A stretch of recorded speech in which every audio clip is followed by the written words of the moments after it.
high school student walks into the gym and never walks out again. His body is found hours later, rolled up in a gym mat, face swollen, organs missing. The school claims it was an accident, but his parents say it was murder. So, what really happened to Kendrick Johnson? This is the case that shook a town and still haunts the internet to this day. Kendrick Johnson was a 17-year-old high school student in Valdosta, Georgia, described by his family and friends as athletic, focused, and kind. He was known for his passion for sports, especially basketball. He was a quiet kid who stayed out of trouble. But on January 10th, 2013, Kendrick never made it home from school. And by the next morning, the search would lead to a shocking discovery. At around 10 a.m. on January 11th, 2013, students at Lowndes High School noticed something strange in the old gym. A rolled-up wrestling mat, standing vertically. Inside it, face down, was the lifeless body of Kendrick Johnson. His face was bloated, blood was on the floor, and he was barefoot, still wearing the white t-shirt he had on the previous day. The sight was horrifying. Authorities quickly ruled it an accident, but no one, especially not his parents, believed that. Investigators concluded Kendrick had fallen headfirst into the mat while trying to retrieve a shoe. He suffocated, they said. Case closed. But there were problems. Big ones. The mat's opening was 14 inches wide. Kendrick's shoulders were 19 inches. Why was one shoe found under his head and another outside the mat? Why was there blood on the wall nearby? And who did it belong to? And perhaps most disturbingly, why did the school's surveillance video have crucial footage missing? Kendrick's parents requested a second autopsy. What they learned was chilling. His organs had been removed and replaced with newspaper. The cause of death: unexplained blunt force trauma to the neck.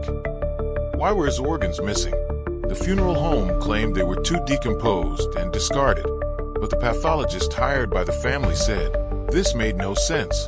To the Johnson family, this was no accident. It was a cover-up.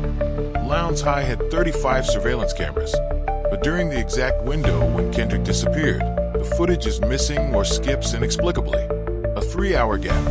When the tapes were analyzed, it showed clear signs of tampering. In some frames, Kendrick appears walking toward the gym, but not a single frame shows what happened inside. No one could explain how or why this happened. Rumors spread quickly. 2 brothers, the Bell brothers, who also attended Lowndes High, were rumored to have had a conflict with Kendrick. Their father, an FBI agent. The Johnsons believed the brothers were involved and that the cover-up was aided by people in powerful positions. But no charges were filed, no arrests made, and the brothers denied everything. Still, suspicions lingered. Kendrick's parents refused to stay silent. They marched. They sued. They demanded answers from the local police, the school board, and even the federal government. In 2016, the U.S. Justice Department announced it found no grounds for federal charges. But many believed this was just another failure in a justice system stacked against families like the Johnsons. In 2021, the case was reopened, then closed again. Even now, no one has ever been arrested. To this day, the truth remains buried. Was it a tragic accident? A schoolyard scuffle gone too far? Or something even darker, swept under the rug by those with something to hide?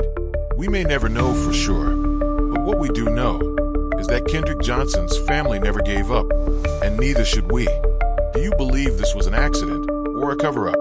Leave your thoughts in the comments. Let's get the truth out together. Man Detective, subscribe to the Crime Vault for more cases like this. And share this story if you believe Kendrick Johnson deserves justice.